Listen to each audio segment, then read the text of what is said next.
All right, and without further ado, let's get the man of the hour, Joe. Come on up, founder of Klout.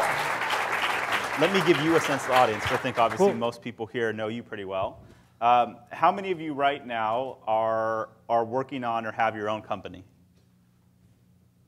So you can see we have a room quite full of entrepreneurs. Awesome.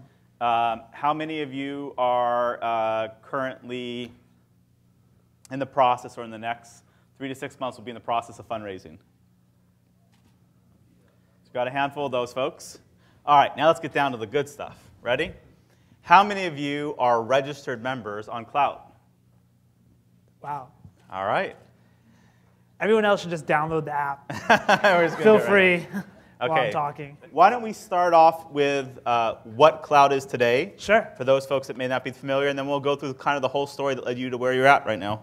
So Klout is really the standard for measuring influence online. We want to understand when you create content, what happens? What's the impact of that? What's the ripple effect across the web? And we're looking at 15 different social networks. We're looking at Wikipedia. We're looking at search. We're looking at a lot of factors, 400 different factors, to understand who reacts, what's the reaction, how does it compare to everybody else by topic for all the content you create online. Got it. So you in fact, you've almost like decided to tell people whether they're popular or not. Like you really put it in their people's faces, like really, you know what? You have a low Klout score. You're not that cool. Nobody listens to you. Yeah. You don't influence anyone. I know you've talked about it a lot, but for the crowd, where did the idea originally come from for you? Yeah, it was really a pretty weird scenario.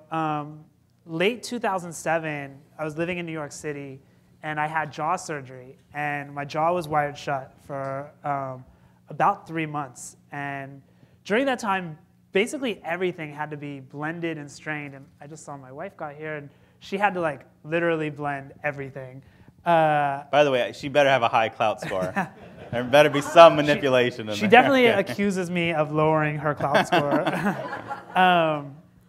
So during that time, I literally couldn't communicate. And everything I would either write down or I would use Twitter and Facebook to communicate. And I'd been using those platforms casually, but when I was forced to rely on them, it really changed the way I thought about it. It was amazing to me that the people who trusted me the most were instantly, whatever I said would have an impact on them. And the idea that the data was there. What was an example of that? I mean, just the idea that from my phone I would tweet that I just had blended a slice of pizza, and people would say that sounds disgusting, and and I was influencing them never to do that. But I got obsessed with understanding this new mode of communication and how we were interacting. I was also on like a ton of drugs, so the idea sounded really great. And locked in my apartment in New York, which middle of winter in a small apartment, I just became obsessed. This idea that social media was making word of mouth scalable, the data was there to measure it. I thought the whole world would change, where every form of broadcast had been measured. TV's measured, radio's measured, websites are measured. People were now broadcasters, and if you could measure that would be an interesting thing. So that was really the birth of Klout, kind of late 2007 and early 2008. That's great. So first moral of our fireside chat is don't speak for 3 months and be high as a kite, and you will come up with a multi-mega $100 million exit idea. I was always concerned that like my investors would just break my jaw or something when we weren't doing well to try to like get a better idea out of me. Wow, I wonder if that works with employees. Yeah. Cartoon bubble. And for those of you that don't, and it's I believe it's public, right? So Klout sold to Lithium for $200 million in stock and cash. Yeah, so we're about 90 days post-acquisition, and still kind of surreal and weird, but certainly a proud milestone for the team. That's great. Let's go over some kind of quick snippets, and then we'll go back to the beginning of the story. How big was the team at the time of acquisition? About 75 people. And how much money had you raised to that point? About A little less than 50 million. Over how many successive rounds? 3 rounds and 1 strategic investment from Microsoft. Got it. All right, so let's kind of start with the genesis. What was your background? So when you, I heard you have a great phrase where you said, I retired from college because you never graduated, so I just retired from college. I love that. After retiring from college, what did you go on to do, and how did it lead you down the path of starting this company? So I went to University of Miami in Florida and studied computer science and a bunch of random stuff. And really, I did enough credits that you need like 120 credits to graduate. I actually had like 130, but they were all in like the wrong subjects, so did not graduate. But left school and took a job with a consulting firm. This was 2000. So everyone was like building out e-businesses. And I took a job with a consulting firm that moved me here to Los Angeles. And had a job, had a consulting kind of deal with a company that was building, basically trying to do workflow for insurance. So if you called Geico, your picture from the mechanic could be uploaded to the site, and all that stuff didn't exist like in 2000. We were building it all, and it was a pretty cool project. But Web 1 imploded, and like a year later, they closed the office out here. We were all laid off. And you were here in Los Angeles? Here in Los Angeles. And so where'd you grow up? I grew up in Las Vegas, so like far east suburb of Los Angeles. I love that. I love that. All right, and I read that you'd mentioned that you felt like at 23 you'd reached the pinnacle of your professional career because you were making this great salary, everything was going incredible, you were this engineer, and then all of a sudden it was crazy. It was just done. Yeah, and one of my friends is in the back that we worked together at that company, and we got laid off just like kind of out of nowhere, and it was such a stomach punch, and I was like 22 or 23.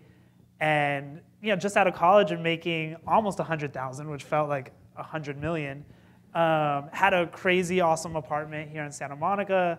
Like we were definitely thought we were like rock stars, and it was just like implosion. And at first I was like, oh, this is not a big deal, get a job. And for the next year, I literally sent my resume out like 10 times a day, and I think I got 1 interview with Activision for a QA job that paid $7 an hour in a whole year. So, it was definitely like, felt like a pinnacle. It was just like days and days of just like laying on the couch, staring at the ceiling, like waiting for somebody to even say they had got my resume, not even get an interview. And it was definitely scary and depressing. So when did you come out of that dark abyss? So one of the guys who we were doing the consulting job with had a second company that built management systems for auto body shops, which was a super cool job. It was really like actually the worst. So I begged them. I was like, look, I'm going to get evicted from my apartment. I have 0 money. I will do anything. I just need a job. They gave me a job. I think I was making like 24,000. So I went from like almost 100 to like 24,000. And they wouldn't even let me code. I was like a QA tester.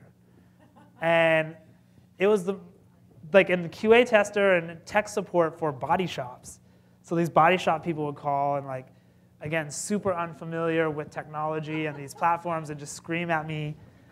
And I really hated it and would just like pray for an earthquake like every day at the office. You're in the right city. So funny thing was though, I met somebody on like a flight that had been a school psychologist, and I didn't even know school psychology was like a thing. I knew nothing about any of that, and he was telling me he was retiring because he was so frustrated. This is like coming into 2001, 2002, that NCLB and IDA and all these federal regulations, he was spending all his time doing paperwork instead of like actually helping the kids. And as a computer engineer, I thought about this system we had built to help insurance companies streamline all this paperwork and data analysis. And I was like, oh, there should be a program for that. So started a company to do that. And did you leave your existing job? I left my existing job, and I convinced the CTO, who was my boss, he wouldn't leave, but he joined, and I would work all day on the business part. He lived in Irvine, and I lived in Koreatown. And I would drive down every night to his place, and we would stay up coding till like 3 in the morning. I would drive home at 3 in the morning to be up to do the business part of it, and then go down there every night. And we did that for like a year.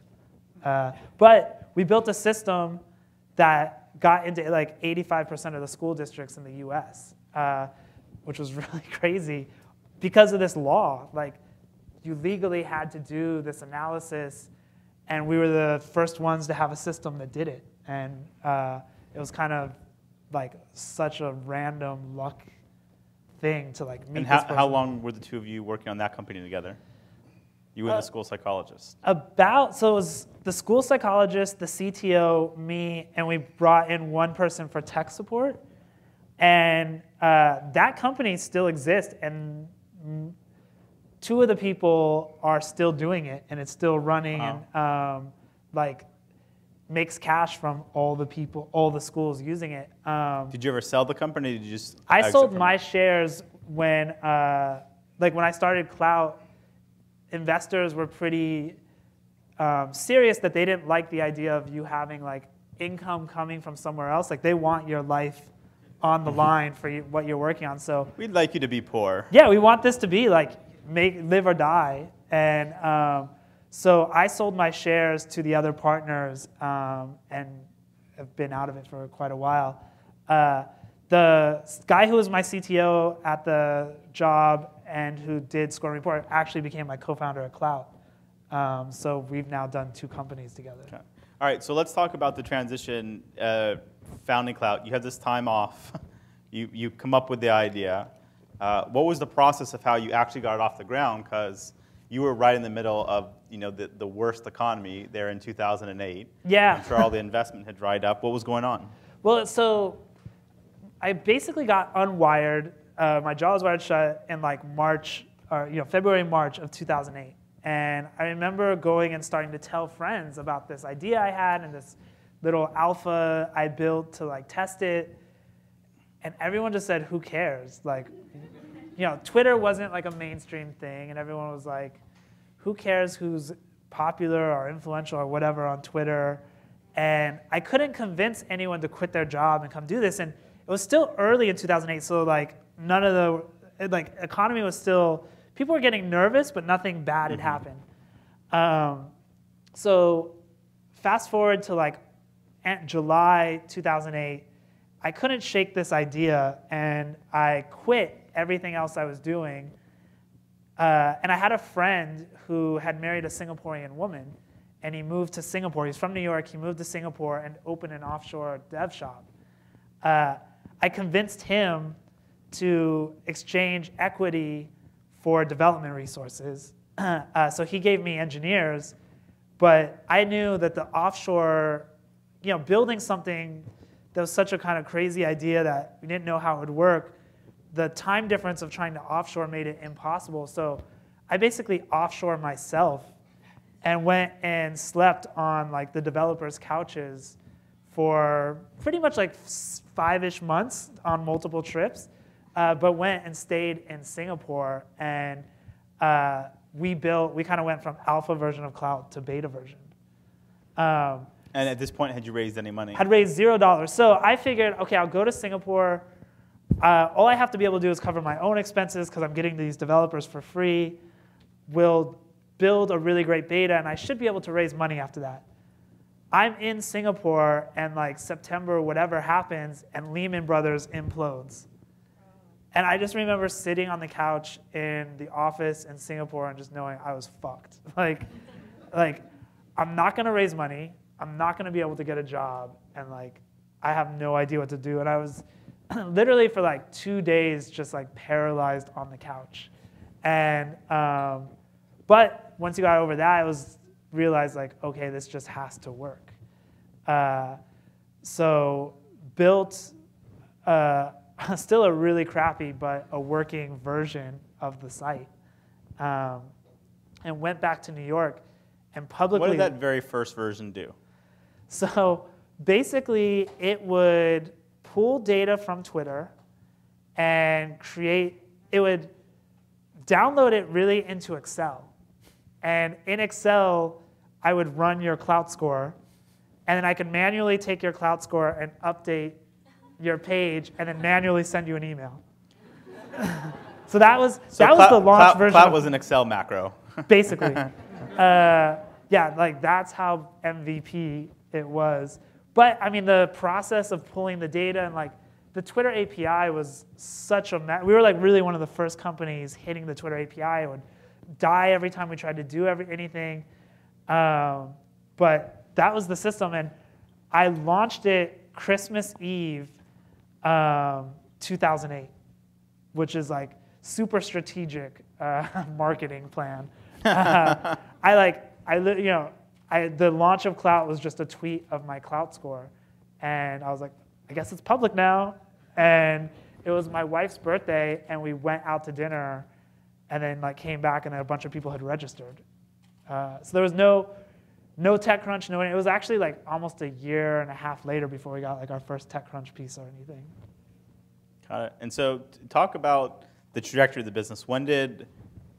So that's the end of 2008. Yeah. When did it first start to kind of take hold? When did you feel like, hey, there's something here that could work? And what did it look like? What was happening in the business? So I went kind of an in-between step that's important. I went to New York, launched it, and then actually came here to LA and showed it to my old co-founder. He was like the first person I showed it to, and he got excited about it. And he joined, even it was publicly launched, but he joined and became co-founder. And then together we went back to Singapore and did another round of work. And we actually launched our API while I was there, and we got selected to present at South by Southwest at the very first accelerator showcase. And like getting accepted to that was such a big deal to us. I remember thinking like, they had said like, oh, there's gonna be thousands of people in the audience and tons of investors. And I was like, oh my gosh, like we're finally gonna get funded, everything's gonna work. And like, we basically worked so hard in that kind of leading up to March for that showcase. And you get 2 minutes on stage. And it's supposed to be American Idol style where they kind of like rip you up or whatever. So we spent the whole, it was like the last day of South by Southwest. We spent the whole South by Southwest, neither one of us had ever been. We spent the whole time in our hotel room just rehearsing that 2 minutes where I was like, it's still ingrained in my head. And finally go to do the presentation. I get selected to go first. It's 8 a.m. in the morning on the last day of South by Southwest. There's literally 4 people in the crowd. Oh. And it was just like the worst stomach punch. And the mic doesn't work. Luckily, there's only 4 people, but like they didn't give you extra time because the mic doesn't work. And all the judges were just like, yeah, that's a dumb idea, thanks. And it was just like, wow, we're, again, screwed. And then I came back to LA and moved back to LA so that we could work. He had stayed in LA the whole time when I had moved to New York. And we were working again in LA for like 6 months. And then both decided to move to San Francisco. And once we got to San Francisco, that's when kind of we started getting more traction. Got it. And so, by the way, let's do a quick diversion. The story of how you got the Klout name is really badass. So you basically you explain it. How did you get the Klout name? So the idea was always Klout. Like in that notebook when I was had the idea, at the top of the page it says Klout with a K. And then I sketched the idea from there. So it had to be Klout. And that night I went online and tried to buy the domain, and of course it's gone. But I bought Klout.net. It was still there. And I emailed the guy who owned Klout.com and was like, hey, I really want that domain name. I'll give you $1,000 for it. And $1,000 to me was like, $10,000. It was just like my cash. And he basically just like laughed at me and was like, yeah, right. But for the next like year and a half, I harassed this guy. Like, I would like email him, I would call him, I would like everything I could do to try to get that domain. And he was always just like, no. He was just a guy. He wasn't a domainer. But he had always said, he'd owned the domain since like 97. And he said, I'm going to start a PR firm, and it's going to be called Klout. And I was like, no, you're not. You would have started it already. And he was like, well, my friend says the domain's worth $100,000. And another friend says it's worth $25,000. I was like, well, I don't have that kind of money. And I kept harassing him. I got my first angel investment check for $25,000, kind of middle of, I guess it would be like 2009, from Nova Spivak, who's now doing cool stuff here in LA. And I went and cashed it. I like got cash for it, which is frowned upon, and kept the cash in my apartment, and kept stalking the guy who owned the domain until he had basically tweeted he was at a restaurant. So he lived in San Francisco too, and I was stalking him, and he tweeted he was at a restaurant. I went to the restaurant and found him, and threw $5,000 in cash on the table and said, like, I'm the guy who's been harassing you. I'm never gonna stop. I'm never gonna Give me the domain. And he was with some friends, and everyone was like, oh my God, you have to do this. Like, that's 5,000 cash. And we did I had my computer, we did the domain transfer at the table. I was there like 10 minutes and walked out with the domain, and that's how we became Klout.com. That's awesome. That's awesome. He's not running a PR firm. I don't know. I never heard from him. He's just a random guy.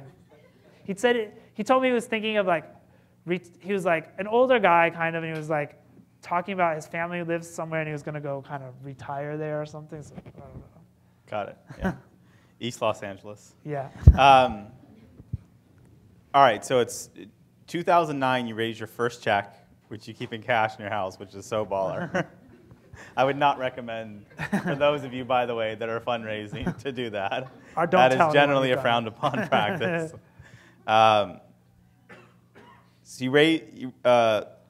what was going on in the business? So how much money did you raise in that full first angel round, and when did it close? So I raised $50,000 on a convertible note that I thought would turn into a round really quickly. So Nova Spivak was the first person, and Alan Morgan was the second person. And it took us, so that was like June, July of 2009. I didn't close the round until May of 2010. So it was like another year of fundraising before I closed $1.5 million.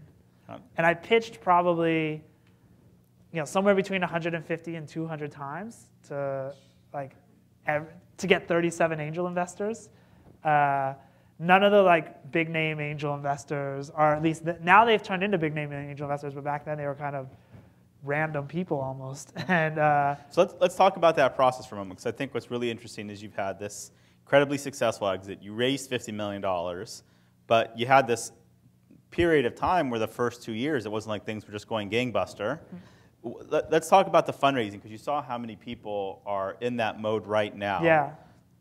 When you have something that you deeply believe in, and there's some signs it could work, but it hasn't taken off yet, what really is the key to making fundraising work? How did you close that $1.5 million and keep the company alive? I mean, I'll start with the keeping the company alive. I really kept the company alive through this team in Singapore who were still working for equity, and I got a hosting provider to do the same thing. And I remember the team in Singapore, the guy who was my friend, his wife would call me like screaming at me like, you owe us money, pay us. and then my friend would be like, just let her vent, it'll be all right. And now she's super happy for that equity and very thankful. But so we basically, through like that hustle, were able to keep moving. And then I just spent all my time like pitching. And one of the struggles I had. And you were also self-financing the company. Yeah, so we were like putting our own money in. How much money total did you put in just to keep the company alive? Probably like 150,000 in different, just spending stuff. And I mean, there was probably, I don't think I filed taxes in 2009 and 2010 because I had zero income. And again, luckily my wife was had a job and like paid, like we could kind of live barely, but it was really scary. And it's still like world economic, like, shitstorm.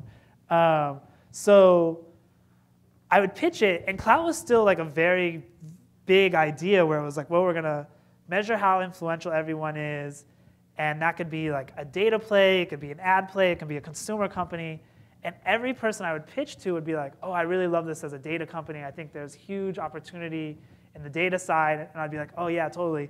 And I'd go home that night and like redo my deck and be like, start trying to tell the data story because I'd be like, that's getting traction. And the next person I would talk to would be like, no, this is totally an ad business. And I'd be like, oh, and I'd go change my deck. And like I spent probably like 4 months or so just going in circles. Like every investor would tell me something. I'd be like, oh, this person knows better than I do.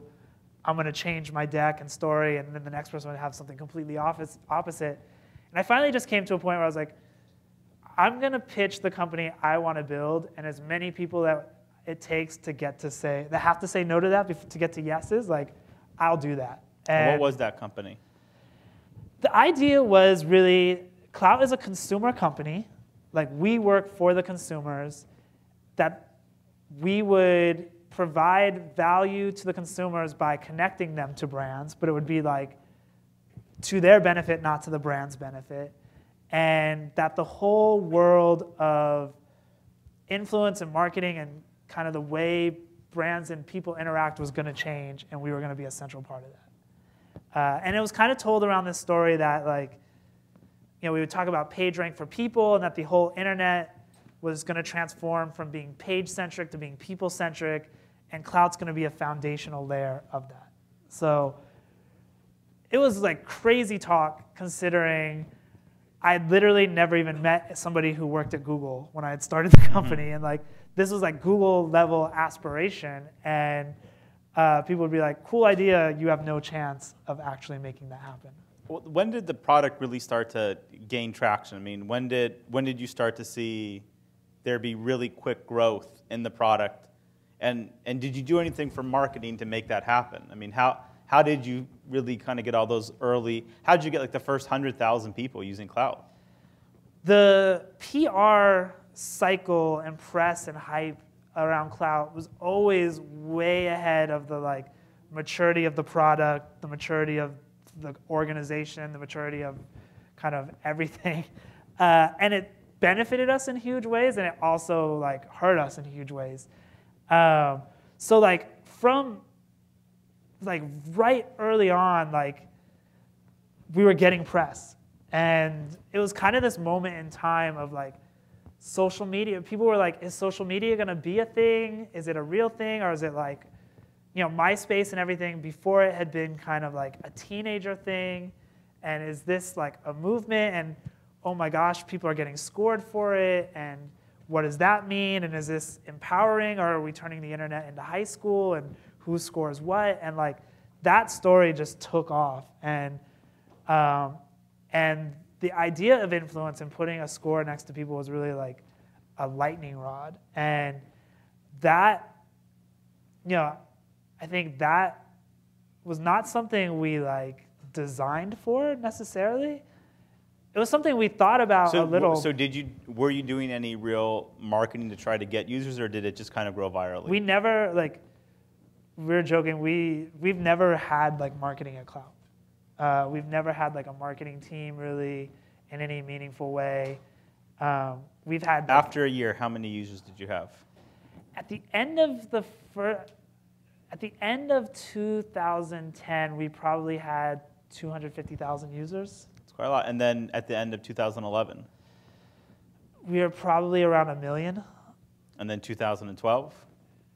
2012 was then like, 2012 was like the year of Klout. Like, we were just like one of the hottest companies, and we had like crazy deals. Like Spotify was a partner on their launch, and like every big deal. Like I remember during that time, like getting the report from the PR agency, and seeing like we would get like 150 articles a day like around the world about us, and we wouldn't even do interviews. We were telling people like no, and we were trying to deflect stuff, and like so at the end of that year, like we'd probably again 3 or 4x registrations, and we're seeing significant growth. And then the API side of the business was like going crazy. So you did talk though about how so you have these really interesting growth hack things you do, right? One of them being the bag of cash for the domain, but you also early on in Twitter's days moved into the same building as Twitter.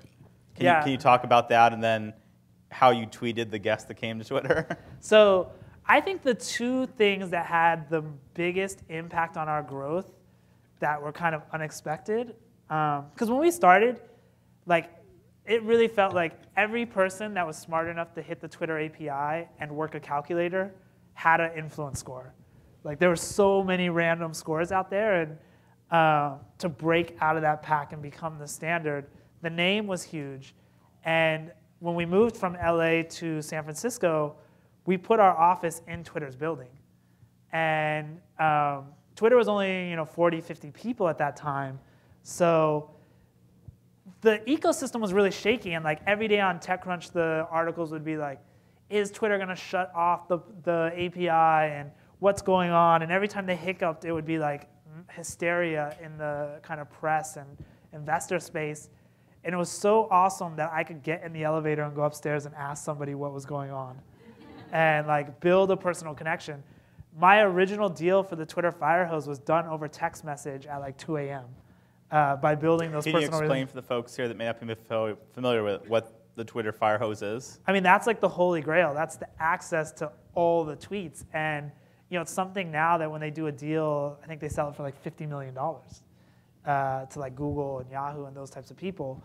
And you got it for free. And I got it for free over text message because I became friends with these people. And that also just put us in another space. But so we had an office right under Twitter in the same building. And so I had a column on Hootsuite or TweetDeck or one of those platforms, and I had a search running for Twitter HQ, and I started noticing that like every brand manager would tweet, really excited in San Francisco, stopping by Twitter HQ today. And I would respond and be like, cool, stop by Klout, we're on the first floor. And we were like 3 people, and we had like the CMO of Coke in our office. And we'd have like, our first customer for Klout Perks was Starbucks. Our second customer was P&G for Revlon. Our third customer was Virgin America. Like, that was from hijacking meetings from Twitter.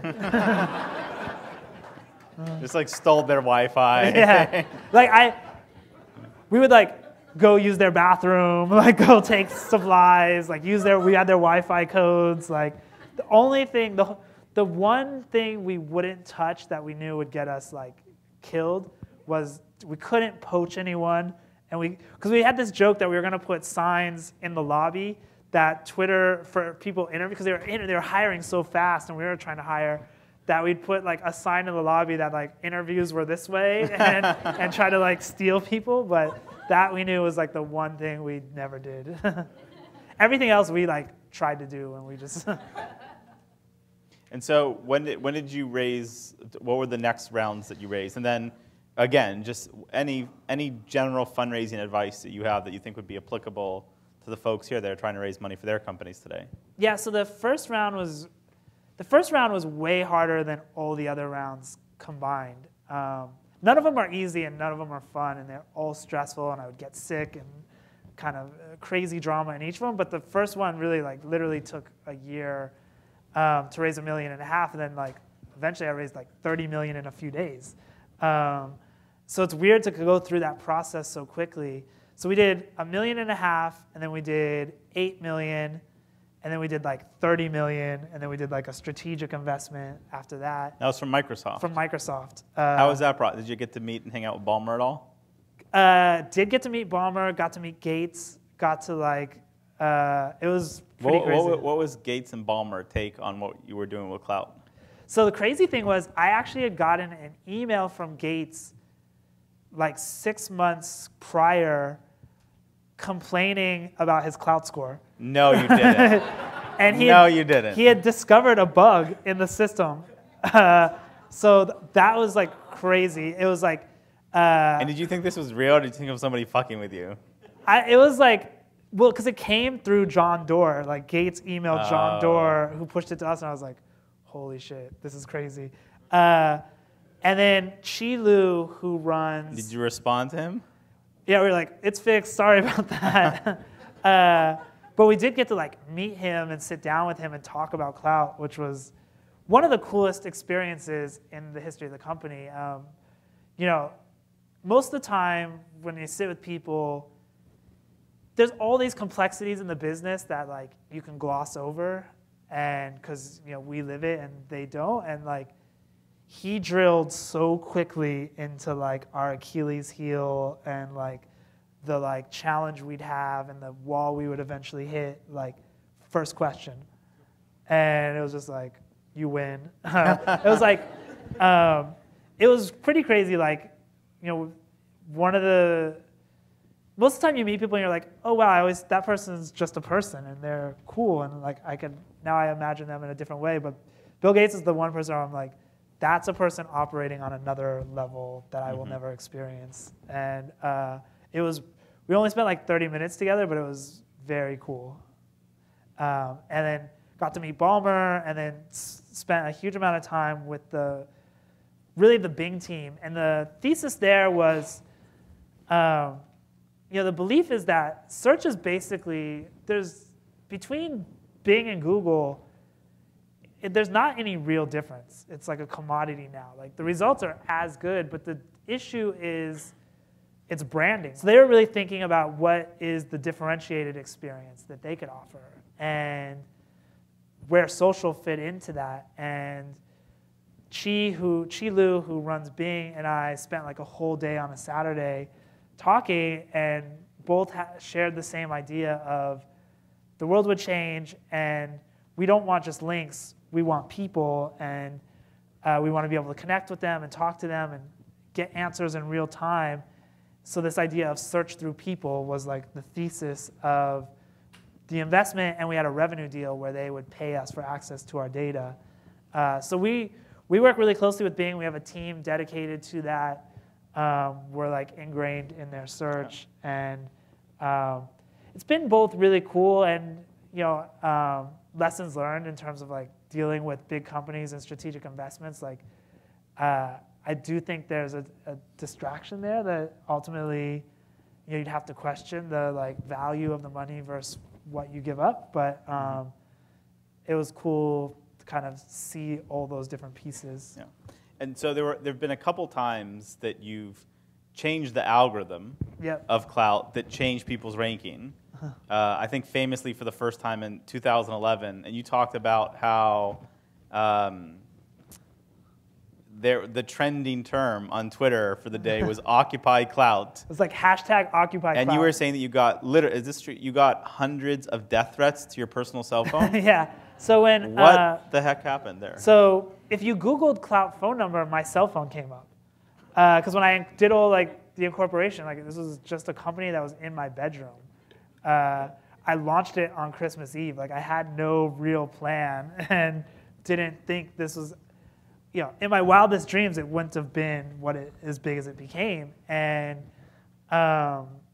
so you could Google Klout phone number, and my phone number would come up, and people would call and just be like super pissed off, like, it's not fair. I was on vacation, and my score shouldn't have gone down, and you guys are jerks, and like, you have no idea how influential I am if I ever meet you.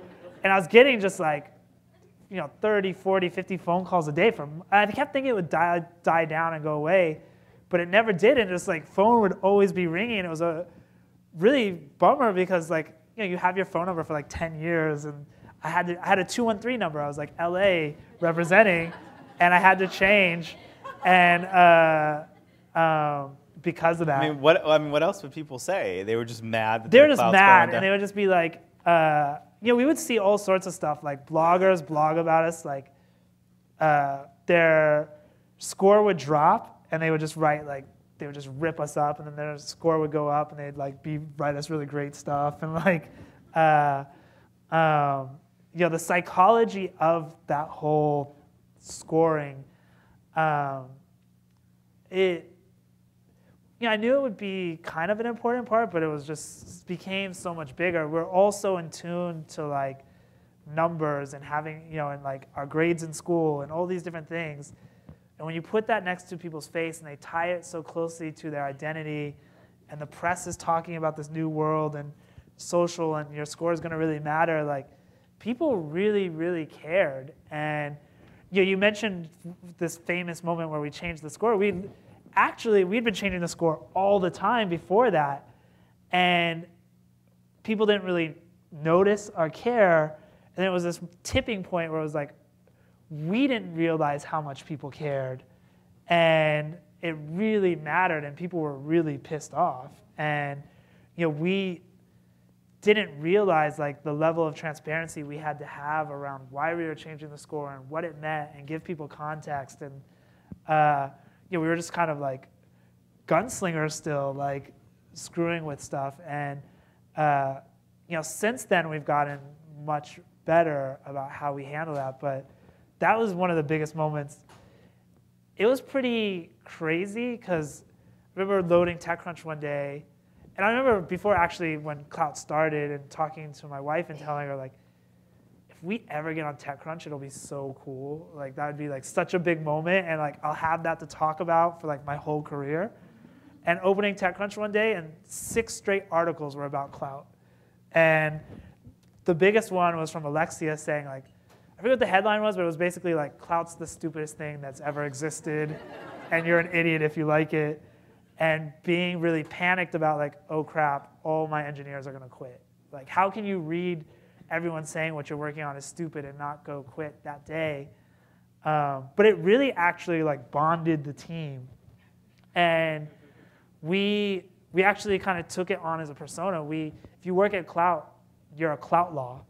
And it's like this play on outlaws, and like we really owned it from the perspective of like, we don't care what the rest of the world thinks. We know what our mission is. We know there's gaps where we are now, but we're not going to get distracted by this noise, and kind of kept that chip on our shoulder, and ultimately used it to our advantage. Okay. So let's talk about the future. It's pretty amazing. We live in a time where we live our lives in public, right? And there's all, like you said, people are now publishers. Yeah. And so, what even was 3 networks 2 or 3 years ago is now dozens. There's Vine, there's Instagram, there's every conceivable way to put your thoughts out there. In 3-5 years from now, how do you imagine that those people who have built up that social influence will be able to leverage it in ways that they can't today, and how will it be able to benefit them personally? I guess another way to say it is, what's really the value of becoming a social influencer, and how will that change maybe your professional career and life over the next 5-10 years or longer? Yeah, I think we're in the middle of a obviously big transformation where this combination of identity between LinkedIn and Facebook, bringing your real identity forward, and then being expected to be able to to have a voice online. And maybe 15 years ago or 10 years ago, probably 15 years ago, it was like being competent on a PC was like a checkbox you had to have for like kind of making a career step. Then it was like being native and savvy on the internet. Now it's like being savvy on social media. And it's not just for your job. Like every person you meet or you get introduced to over email or whatever, you go look them up. And it could be for a date, it could be for business, it could be for everything. Like you're gonna go look them up, and you're gonna land on their, some profile of theirs, and you're gonna form an opinion of who this person is. And that really matters, and it's not just for the marketing people. It's not just for the salespeople. It's everyone. Like a close friend who lives here in LA was telling me he's a bartender at a really cool spot. He was going to try to get a job at a new spot. They hired somebody else, and they told him the reason they hired somebody else was that person had a better social media profile than him. And if you think about it, like the bar wants somebody who on a Tuesday night when it's dead can tweet out and get people in there. And it's like it's affecting every kind of line of work, everything we do. And I think one of the things that I believe is actually reinforces it the most is like when you see stuff like Snapchat, local company obviously, but I'm really fascinated with them. They're like the opposite of Klout. It's this ephemeral, like disappears. It's not permanent, but it's the biggest symbol in my mind that Klout is a thing that's going to be important in the future. Because people aren't creating less content on Twitter, Facebook, LinkedIn, and 50 other networks. They're creating better content because they know people are looking for them. And they're taking the stuff that we used to do on Twitter and Facebook when it was like the inside jokes with our friends where we didn't care, and you move that to Snapchat, and you move it to these other networks where they disappear. So I think this transformation of everyone having an online persona in needing to manage that and needing to understand that is, we're just at a breaking point. And I think in 5 years, it's going to be something that, like, I think the savvy people, most people in this room get that, and I think it's expanding very quickly beyond. What are the folks with was it Juliana over there? Or? Julie. For somebody that has the 80, 85, 90 Klout score, what do they get? And what are the tangible benefits to them? The tangible benefit to them, the big thing is thinking about Klout as, I think as a benchmark is the right way to think about it. And I don't really play golf, but people tell me the way you play golf is you play against the course. You're not playing like necessarily your friends. And Klout, I think, is a similar way. It's your ability to be an effective communicator on social media is going to have benefits in whatever you do. So whether it's the charity you're passionate about, it's your job, it's your hobby, it's whatever it is, it's being able to share those thoughts, those feelings, being able to connect with new people, being able to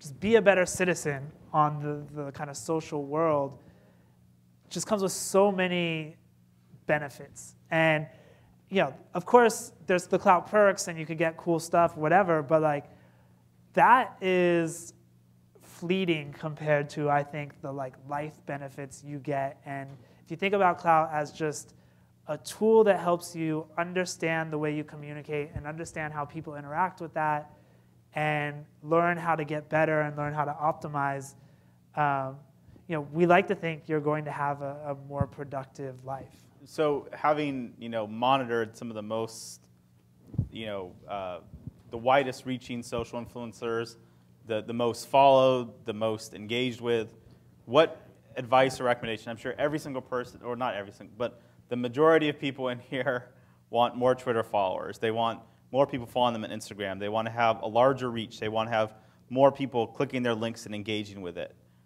What recommendations do you have for them of how to do that, having seen the most successful folks on social accomplish it? It's the question I get every time I go out is like, every person I meet says, oh, I have a really crappy Klout score. And I'll say like, oh, what's your score? They're like 52, and I'm like, oh, actually that's really good. And they're like, no, it's crappy. They say, well, how can I improve it? And then people start asking, and I know you changed the algorithms, and how do I kind of, is retweets more important than likes now? And where should I be spending more time on Vine? Or like, none of that actually matters. The only thing that matters is if you consistently create content that people engage with, you're going to like build your influence. And it's the consistency part that I think most people struggle with. And it's what I struggle with. I'll realize like, oh crap, it's been like 5 days and I've like not put anything out in the world. And the internet has a short attention span.